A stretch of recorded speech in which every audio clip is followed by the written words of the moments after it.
He lost his grandmother to the virus. Hey, my Legion, how y'all doing today? I'm here today to review new Saturday Night Live, and this is Saturday Night Live at home with the guest host, I guess, being Brad Pitt. Now, no matter what, I give some of the skits and stuff like that. I didn't hate the episode at all. I really admire them for keep the shows going because it's got to be really different not doing it without a studio audience. And now it's different with wrestling. Wrestling, they travel place to place and stuff like that. They're putting in town to throw much, but with this, it's like at staying at home and doing stuff with whether it be Saturday Night Live or like the late night talk shows. The news is different because with late night talk shows or any talk show or Saturday Night Live, there's always an audience. Now you're gonna get dead air, and it kind of hurts some of the skit and the momentum of stuff, just like it does in wrestling. And I want to dedicate to Timothy Lorden because he likes those the Saturday Night Live reviews, and also my friend Tabitha Hernandez, Joey's car, because I saw came back after over a year a few days ago with the Joey video, and then he did a third part of the Jason Callan Forgets That Burp and Fart video, which is really, really funny. It brought joy to me and some of my other friends in this sad time. And also I want to dedicate someone else, but I'm going to mention that a little later in the video. Yeah, that was really, really funny. I'll mention on your video that I mentioned in my Saturday Night review. Okay. Now the first thing was a cold opening with Anthony Fauci, and basically him referring to what all the stuff Trump said, including the stuff about injecting yourself with sunlight and also ingesting or injecting disinfectants or bleach and stuff. And then his reactions are obvious. That's why when I was on this one live Friday night, I was telling the one girl about it, and then she said she thought it was just a joke. So no, he really said that. And I told her about, and I'm probably the only one that remembers this. Her live's not up, so I don't think she probably deleted it. It don't matter. I'm probably the only one that remembers this because I'm weird. Was the Midas Touch skit in Tunnel Vision, the '76 TV skit type movie like Kentucky Fried Movie, which came out a couple years later. And with Midas Touch is about a girl, and it says, drink Midas Touch, the internal cleaning fluid. Well, you add a little bit to your, it's like a bleach or whatever. You add a little bit to your coffee drink, and then all of a sudden you touch your shirt and it's magically clean, touch dishes magically clean, stuff like that. It says, drink Midas Touch today, and it says, warning, certain generals said drink drinking cleaning fluids be hazardous to your health. It's so stupid. That's my favorite skit, because I'm weird. Yeah, that's another fart for you, Tabitha Hernandez, for Jason Callan's fart and belch thing, part 4. How do you like that? So, I mean, it was alright, and then he took off. He had this guy, and then he took off his stuff, and he revealed his Brad Pitt, and he said, like, I want to thank all the doctors and nurses and stuff like that for what they're doing and stuff. And it was very touching. I liked that. It brought a little tear to my eye, and then he introduced Saturday Night Live. And it says Saturday Night Live at home, and I give that a 7 out of 10. Because the first Saturday Night Live at home, I didn't see because I was at my sister's for Easter, and then she was telling me the next day, and she watched a couple skits. I didn't see it. I don't know what I was doing. Or I went to bed. I can't remember what I was doing that night. And then after that, what was it? Oh, he did not have a monologue. He just had the opening thing. I'll tell you why I consider him a host when I get to it. And then after that, it goes up with what's up with that. And it had like Charles Barkley and the DJ Caleb guy, or whoever he is. And it was just basically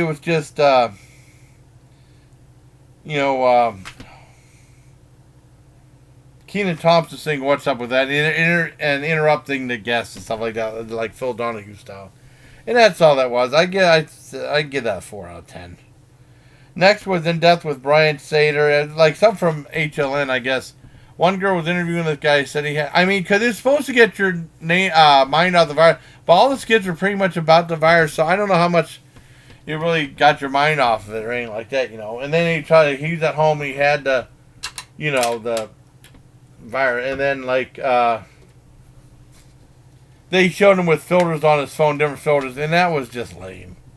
I give that a 2 out of 10. Next was Stuck With My Fam with a music video, Stuck With My Family. That was brilliant. And then the song was really cool. Pete Davidson, for the most part, singing. Adam Sandler took over, and he said, I miss Rob Schneider. And Rob Schneider said, you can do it! Like he'd done in a lot of Adam Sandler movies. That was wonderful. That was a 10 out of 10. I love that. I think that's going to go viral.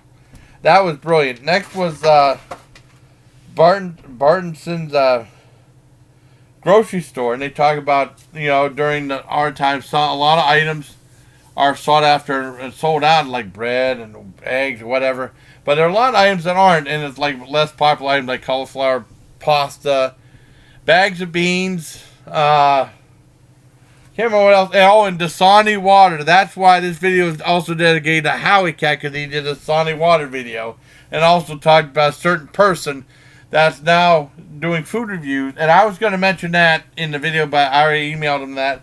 And he said he went back and she was doing some other gummy taste. I didn't know about that. That's no big deal, though. Now, that was okay. I give that a 7 out of 10. Next was Airbnb.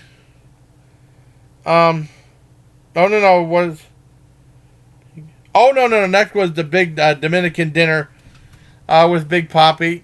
I don't think it just didn't flow that well, and it looked like he was just, you know, his line of sight was just to the cue cards and stuff. It was okay. I give that 4 out of 10. It wasn't that great. Next was Airbnb, and it was all right. It just was like the whole thing, like she had a thing before the, you know, stuff happened, and then she couldn't get rid of her guests. It was okay. That was a 3 out of 10. Next was Chris Redd. Chris Redd thing when he was talking on the phone to a couple girls. After he got out of jail, I think.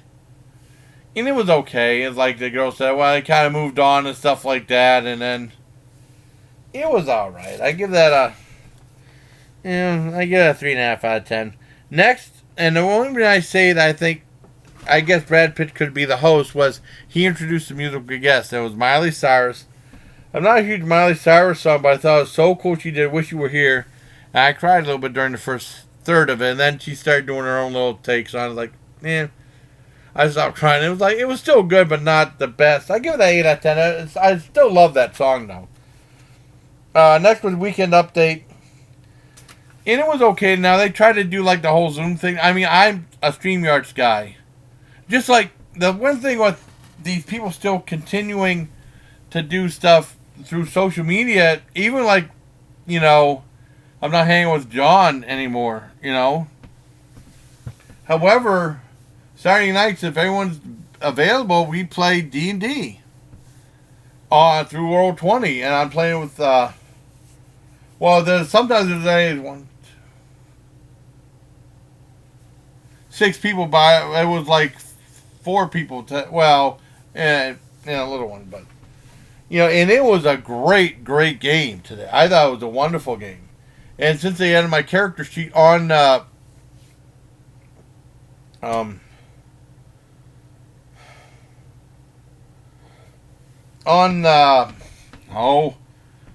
site, the character sheet where I can interact, it's like I can press on a button and it'll roll dice. It's a lot easier too. You know, I still have my dice that John let me have, you know.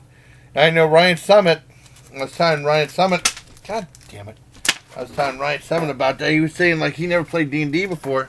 It's like, there's a lot of stuff. You know, it helps to have a player's handbook, and I got this one from John.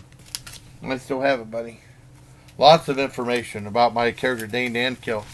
Ton of information. Look at that. But now, I mean, it's a little bit easier that we're on Roll20 doing all that stuff. What's this?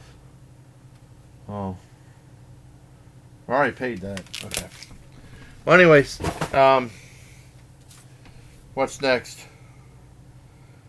Okay. Yeah, Weekend Update. The jokes were okay. My heart goes out to Michael Che because he lost his grandmother to the corona.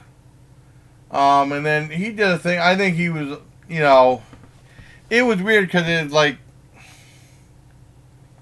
oh, how can I say it? They're not really riffing off audience; they're just telling jokes by themselves. It was alright. They tried to make it a little more like Weekend Update than some of the other skits. And then they had Pete Davidson was on it, and it was okay. And then they were going to do the All-In Challenge. And whoever does will get to read a joke that someone wrote for Michael Chan off to read. And he looked like he was really embarrassed, put on the spot. And he didn't want to do it. I don't know. He was embarrassed. But, I mean, it was an okay show. The jokes weren't that good, but it was okay. I give it a 5 out of 10. Next was the Sauchi Couch Workout or whatever it was. And that was just a bunch of people with goofy names doing a workout. I think they did something like that for it. It wasn't funny then. It's still not funny. I give it a 3 out of 10. Next was O.J. Simpson thing. And then Kenan Thompson, he tried his best, but it didn't even remotely remind me. If anything, I thought he was doing like Tiger Woods or something. I mean, I wouldn't have guessed O.J. Simpson at all until he said it. It was okay. I give it a 4 out of 10. Next was FaceTime with my cousin. Paul Rudd was in there, and that was similar to Chris Red thing. I mean, he was talking to this one girl supposed to be his cousin. The person they was talking to reminded me of somebody. It was driving me nuts. I couldn't remember who it was, but I think I know. I must say okay. But I mean, the female cousin he was talking to was so much like the Airbnb guests that wouldn't leave. It was like, yeah, they didn't even try. I give that 2 out of 10. Next was the reveal, and that was like a very loosely based thing on LA law. They did a Zoom 4 people, and it was pretty much they were just talking, but doing songs and stuff like that. I give it a 5 out of 10, a very mild 5 out of 10, just because they went the distance to sing. Next was a commercial saying "We're always here for you," and that was Pornhub. That was a 6 out of 10 because that's a necessity. That's it. Next made me smile. Whiskers Are We. I love Whiskers Are We. I love that thing. It was pretty much the same cat. She was showing her. Kate McKinnon was showing her in different disguises, and you hear the cat purr. Now, the camera caught her purring. It was sweet. I love Whiskers Are We. That was a 10 out of 10. That was really fun. I wish the other stuff was funny like that. I miss Whiskers Are We. That's one of my favorites. I bet you Howie Cat. I'm sure he'd watch it. I bet you Howie Cat loves that too. That was a 10 out of 10. I love that thing. Next was Cal Mooney, about a guy asked him to remember his name, and they had to repeat his name. And it turned that music video. It was okay. It was real cheesy, but I mean, I think that was the point. I give that 4 out of 10. Next was Melissa's Big Date, and it was Melissa Villaseñor. I think that's how you pronounce it. I don't know. This is Villaseñor, like that. And she brings her home a date, and it was an imaginary date. And it starts out real sweet, kind of like, people are getting a little bit loopy, staying at home, or like having like an imaginary person, or just someone who's lonely, pretending they're on a date. And then it starts to get weird, and it gets funny. And I really liked that one. It got weird and funny. I get a 9 out of 10. And finally, it was 80 Bryant's new, I think it was New Journal, Old Journal, I think.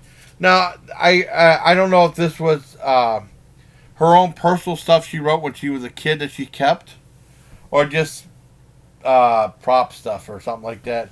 But she was going to her old journal to make fun of how she spelled and stuff like that, and her painting and stuff. Or her drawings and stuff in the book, like Magic Mark type drawings. I give that a 6 out of 10. I thought it was alright. And then that was it for the show. I mean, like I said, I think Brad Pitt hosted the show because he did a little bit at the beginning, and then he introduced musical guests. That's the only reason I'm saying it. And that's all you saw him on the show. And then at the very end, they just showed an empty studio with the, and that was just sad. I just thought that was sad. But overall, I give it a 7 out of 10. They're trying. I mean, some of the skits weren't good, but when Whiskers Are We, Melissa's Big Date, and that Stuck With My Family with Pete Davidson, those were really real gems. Those were great. I mean, I know how tough it is to do it with that honest to riff off of. Just what they're doing in wrestling, but in wrestling is they're doing all their tapings in like 1 week, and it's like they're doing too much to the talent and stuff like that. It's just crazy just to keep a product going. And they're like 3-4 hour shows with lots of physical stuff in it. You know what I mean? And I don't know, it's crazy. But I hope you like this video, buddy. Until next time, please take care, my legion. Iggy.